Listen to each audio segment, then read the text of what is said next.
बिस्मिल्लाहिर्रहमानिर्रहीम।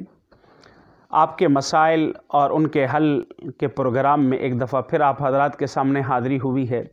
आज का हमारा सवाल ये है कि मोहम्मद फैसल ने कोहाट से सवाल किया है, और वो सवाल ये है कि इंटरनेशनल फ़्लाइट पर जब हम सफ़र करते हैं और वहाँ खाना पेश किया जाता है तो उस खाने का शरअन क्या हुक्म है, खुसूसन गोश्त का हुक्म। देखें, इंटरनेशनल फ़्लाइट पर दिए जाने खाने का क्या हुक्म है। इंटरनेशनल फ़्लाइट में खुसूसन दो किस्म की फ़्लाइटें होती हैं।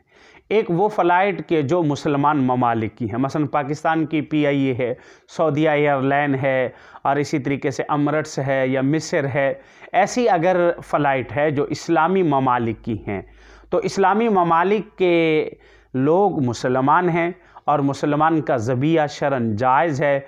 वहाँ दिए जाने वाला खाना बिल्कुल जायज़ है, हलाल है, उसके खाने में किसी किस्म की कोई कबाहत नहीं है। अलबत्ता जो गैर मुस्लिम हैं, गैर मुस्लिम फ़्लाइट्स हैं, उसकी भी दो सूरतें हैं। एक सूरत तो ये है कि अगर उस ममालिक के लोग अहले किताब हैं, ईसाई हैं, मसलन अहले किताब हैं और अहले किताब का ज़बिया हलाल है। लेकिन एक बात और ज़हन में रखें कि अगर आपको गैर मुस्लिम फ़्लाइट में जो खाना दिया गया है, अगर वो गोश्त के अलावा खाना है और उस पर आपका ज़न्न गालिब यही है कि ये सब्ज़ी है, ये राइस हैं, ये हलाल होंगे, तो उसका खाने में शरअन कोई हर्ज नहीं, वो जायज़ है।